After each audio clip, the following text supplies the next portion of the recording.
शेख शरफुद्दीन रहमतुल्लाह अलैह दरवेश थे दिल्ली के, बहुत सारे लोग मुरीद थे। एक बड़ा खिदमत गुजार मुरीद था, मजदूरी करता था, गरीब था। तो 6 बेटियां थी उसकी। हजरत साहब के पास रोज आके कहता, हुजूर बच्चियों के लिए दुआ करें, अल्लाह कोई असबाब पैदा कर दे। एक बच्ची की शादी का खर्चा 1000 दिनार है और मैं गरीब हूं। हजरत साहब दुआ कर देते।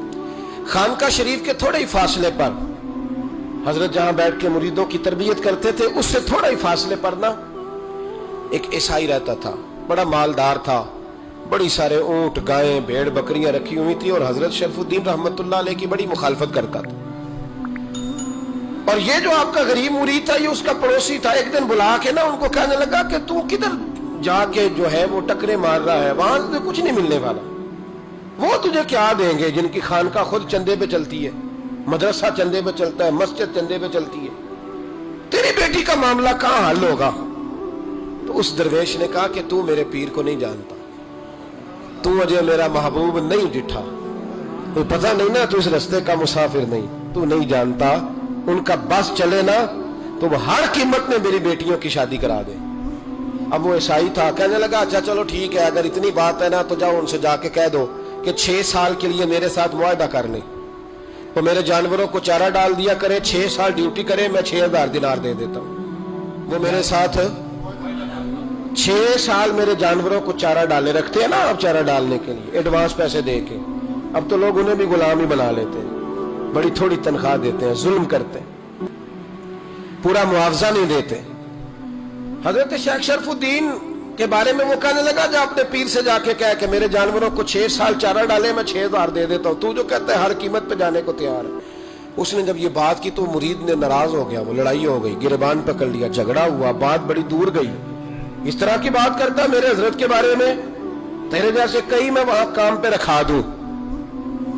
जब वो बड़ी बहस हुई, बात मोहल्ले में, इलाके में फैल गई, दुनिया ने सुन ली, तो शेख शरफुद्दीन तक भी पहुंच गई। इस तरह झगड़ा हुआ है। लोग सो गए इशा की नमाज के बाद। हजरत साहब ने ना सर पे कपड़ा लिया, उस ईसाई के दरवाजे पे दस्तक दी, वो बाहर आया, फरमाने लगे लोग तो सोच समझ के मुलाजम रखते हैं, तूने भी तो सोच ही लिया होगा, तभी तो मुझे ऑफर की है। तू अपनी ऑफर पे कायम है? वाकई मुझे रख लेगा और 6000 दिनार दे देगा? कहने लगा जा बाबा काम कर अपना। फरमाया नहीं, तूने इतने लोगों में बात की, इतनी बहस हुई, तो कायम है? कहने लगा मैं तो कायम हूं, पर आपने नहीं कायम रहना। फरमाया मैं सोच समझ के आया हूं। उसने कहा आप ड्यूटी करेंगे, भैंसों को चारा डालेंगे? फरमाया एक शर्त, बस जब अजान हो जाए ना तो मुझे रब की नमाज पढ़ने की इजाजत दे देना, बाकी सुबह शाम जो तू कहेगा। अगर उस गरीब की बेटियां ब्याही जाए तो मुझे और क्या चाहिए? उसकी 6 बेटियों का बोझ है उसके सर पे, तू मुझे रख ले। अल्लाह अकबर। वो कहने लगा चले पे मेरे साथ खते बंदगी कर ले। आजकल हम स्टाम्प करते हैं, उस जमाने में खते बंदगी होता था, गुलामी का खत, काजी शहर के पास। यानी उसका ख्याल था कि चलो स्टाम्प की बात करूंगा तो भाग जाएंगे। फरमाया चल मैं तैयार हूं।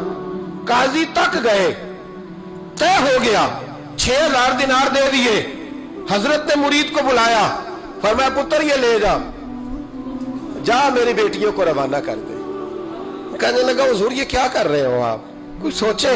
फरमाया यार जब तुझे बेटा बना लिया तो फिर मेरी पोतियां तो लगती हैं ना, मेरा हक तो बनता है ना, जाके ड्यूटी कर, उनको ब्याह दे। बात फैल गई। बादशाह भी अकीदतमंद था, वो 12000 दिनार लेके पहुंचा।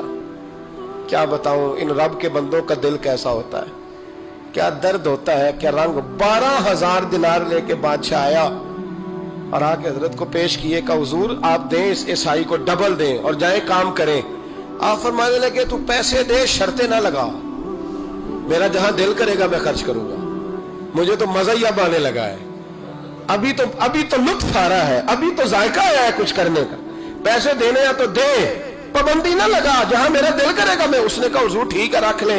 हजरत ने फजर मस्जिद में पढ़ी, जेब में 12000 दिनार थे, ऐलान फरमाया भी किसी और की बेटी भी बैठी है तो पैसे मेरे पास है। वो 12000 दिनार भी बांट दिया और 12000 दिनार बांट के ना तो फिर चले गए खेत में चारा काटने।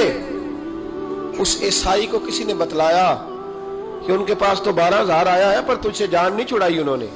तो वादा ये हुआ था कि 6 देंगे तो जाएंगे, जब तक देंगे नहीं तेरे घर में काम करेंगे। वो ना चारा काट रहे थे, हजरत साहब तो वहां पहुंच गया। دور جا کے کھڑا ہو گیا، کہنے لگا بابا پہلے تو میں نے مسلمانوں کے اخلاق سنے تھے، اب تو میں نے دیکھ بھی لیے، پر یہ بتا جب 12,000 آیا تھا جان کیوں نہیں چھڑائی؟ تو حضرت چارہ کاٹتے کاٹتے رو پڑے، فرمانے لگے تو نہیں نہ جانتا یہ بیٹیاں سانجھی ہوتی ہیں، پتہ نہیں نا، میرے رسول پاک نے تو حاتم تائی کی بیٹی کے سر پہ کپڑا رکھ کے کہا تھا بیٹیاں برابر ہوتی ہیں، تو یہ نہیں پتا جب اس کی 6 بیٹیوں کی شادی ہوئی ہے میرے اندر روحانیت کتنی بڑی ہے۔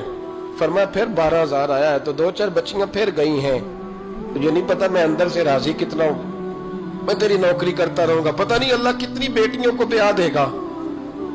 اتنا رویا وہ عیسائی کے پیروں میں بیٹھ گیا، کہنے لگا بابا میں نے تیری مخالفت کی ہے پر تیرے قریب آ کے پتہ چلا ہے کہ تم بہت اونچے اخلاق کا مالک ہے، اور اگر تیرا یہ مقام ہے تو تجھے اخلاق سکھانے والے محمد عربی کی شان کتنی ہوگی، رسول اللہ کا انداز۔ تو اس طرح کر مجھے کلمہ پڑھا، تو مجھے کلمہ پڑھا، کہا بابا پہلے تو میرے جانوروں کو چارہ ڈالتا تھا، اب جتنے لوگ تیری خانقاہ میں آئیں گے نا میں ان کے جوتے سیدھے کیا کروں گا۔